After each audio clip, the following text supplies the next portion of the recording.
মা ফাতেমা কাঁদতে শুরু করলেন, আমার নবীও কাঁদতে শুরু করলেন।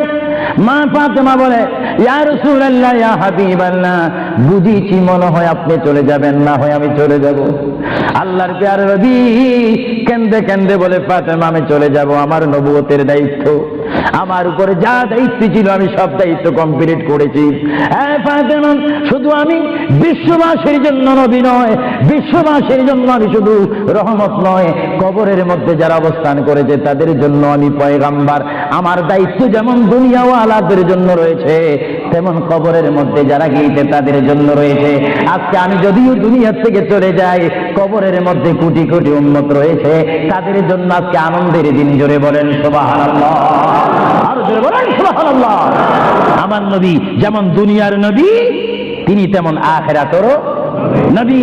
তিনি যেমন বিশ্ববাসীর জিন্দা যারা